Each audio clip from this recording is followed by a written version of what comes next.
मेरे प्यारे बच्चे, मैं उस हर मोड़ पे तुम्हारे साथ चलता हूँ जहाँ तुम्हें अकेला लगता है। मैं उस हर आदमी के साथ तुम तक पहुँचता हूँ जो मेरी ओर से तुम्हें सहायता प्रदान करता है। मेरी ओर से तुम्हें उस हर एक वस्तु में साई दिखाई देंगे, क्योंकि मैं तुम तक पहुँचता हूँ। और तुम जब भी अकेला महसूस करते हो तो मैं तुम्हारा संरक्षण भी करता हूँ।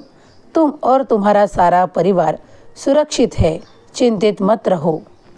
मैं कभी कभी तुम्हें लाड़ प्यार से समझाता हूँ तो कभी कठोर शब्दों से भी तुम्हें समझाने आता हूँ, क्योंकि जब भी तुम मेरी बातों को गौर से सुनते हो और उस पर अमल करते हो तो तुम्हारे ही जीवन के ऐसे पहलू बदलने लगते हैं, तुम्हारा जीवन संवरने लगता है। जब कोई मोड़ पर किसी ने तुम्हें सहारा नहीं दिया तो तुम्हारे बाबा ही तुम्हारा सहारा बने हैं। तुम्हें याद है वो दिन जिन दिनों में तुमने बहुत कठिनाइयों का सामना करते हुए समय निकाला है, लेकिन आज तुम वो सब कुछ पा रहे हो और पाते ही चले जाओगे, क्योंकि मेरा आशीर्वाद तुम्हारे साथ चल रहा है। मैं जानता हूँ कि टूटकर भी बिखरना तुम्हारी आदत नहीं, क्योंकि तुम मुझ पर, ईश्वर पर पूरा भरोसा करते हो। तुम्हारे गुरु जब भी तुम्हें कुछ ज्ञान देते हैं तो उसे पूरा सुना करो, आधा अधूरा मत छोड़ा करो। मैं तुम तक पहुँचता हूँ तुम्हारे आशीर्वादों को बढ़ाने के लिए, तुम्हारे कष्टों को हरण करने के लिए। तू थका लेकिन हारा नहीं, क्योंकि मैं तेरे साथ हूँ हमेशा हमेशा के लिए। अगर तुम श्रद्धा और सबूरी को अपना लोगे तो मैं हमेशा तुम्हारे साथ हूँ, तुम्हारे साथ चलता हूँ।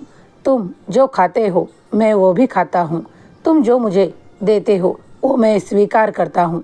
वो एक पुष्प भी हो तो भी मैं उसे स्वीकार करता हूँ, क्योंकि वो तुम्हारी श्रद्धा से तुम मुझे समर्पित करते हो। सबूरी और सबूरी रखोगे और उसके साथ धैर्य रखोगे तो सब कुछ अच्छा ही होता नज़र आने लगेगा। जीवन में वो परिवर्तन होंगे जो तुम चाहते हो। हर रात के बाद एक नया सवेरा होता है। आज का दिन तुम्हारे लिए बड़ा ही मंगल कारक है। तुम जो सोच रहे हो उस कार्य में तुम्हारी उन्नति और प्रगति निश्चित है। अपने कार्य में जुट जाओ, क्योंकि मैं तुम्हारे साथ खड़ा हूँ। जब साईनाथ तुम्हारे साथ खड़े हैं तो कोई भी ऐसी दुष्ट शक्ति तुम्हें पीछे खींच नहीं सकती। किसी का विरोध तुम्हारे कार्यों में बाधा बन नहीं सकता। आगे बढ़ते चलो, मेरा आशीर्वाद तुम्हारे साथ है।